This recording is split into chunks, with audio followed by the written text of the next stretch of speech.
heard today in the gospel, "My sheep listen to my voice." On this fourth Sunday of Easter, our scripture provides the familiar pastoral image of the relationship between the shepherd and their sheep. Traditionally, the image of the shepherd has been too narrowly defined, if you will, to represent only the ordained hierarchy of the church, a far too narrow definition of what it is to shepherd. We fail to see all the possibilities, as well as the responsibilities that we are all called to when we cling again to a rather outdated tradition of associating shepherding with a far too narrow and elitist understanding of what it means to have a religious vocation. We are all called to be shepherds. We are all called to be pastors. The shepherd is to pastor, and through our baptism, we are all called to a life of service. We continue to experience the limiting and the damaging effect from church leadership to not allow dialogue meant to open the traditionally locked doors of what it could and what it should mean for all people to share equally in the call to be a shepherd. We all share the priesthood of all people. There's been a bit of glimmer of hope as there have been conversations about restoring the women's diaconate. We are all called to shepherd one another. In this time of uncertainty and pain, we continue with the uncertainty of the COVID pandemic. We continue to witness the horror of war in Ukraine, where thousands of people die. We continue to blind ourselves to the results of systemic racism. And today, we acknowledge our ongoing lack of care and devotion to our environment. We cannot allow ourselves to one Sunday a year to be reminded of our ongoing assault on Mother Earth. With all that is going on in our current journey of faith, we need to have a clear vision of how to shepherd in the world and in the church in which we live. I would suggest 3 components of shepherding: to protect, to unify, and to lead. In this prison of now, in this cynical and sophisticated age, someone, as we have heard throughout all of Lent and in this Easter season, someone must believe in joy.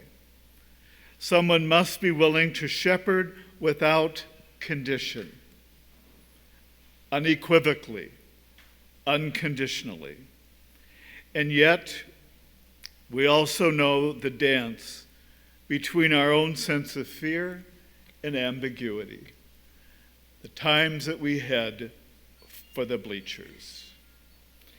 Elie Wiesel, survivor of the Holocaust, Nobel Peace Prize winner in 1986, who died in 2016 at the age of 87. In his words, "The opposite of love is not hate, it's indifference.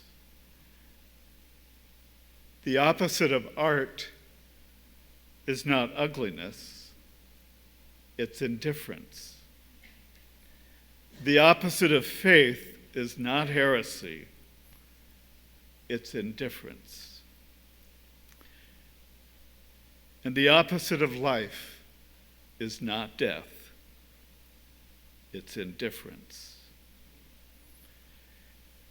Indifference is what's going to kill us.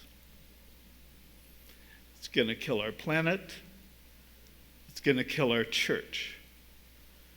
It's going to kill each one of us when we choose to be indifferent. It is my belief that when you learn how to sit at the table with your own Judas, you will then understand the love of Christ. When you share the table with your own Judas, then and only then will you truly be able to hear the voice of Christ and ignite within you a willingness and a desire and a devotion to lead, to truly be a people of faith. We can ill afford to be indifferent, even in those times that we feel the weight of all that surrounds us. Not only in this Easter season, but at all times we are challenged to closely hear and respond to Christ's voice and to make a renewed commitment to living out our own unique and our cherished vocation, while also supporting others in their unique and valued calling. May we not find ourselves indifferent toward ourselves, toward our nation, toward our church, toward our universe. And may we not be indifferent to the rights of all gender as we hold up women in a special way today in our nation on this Mother's Day.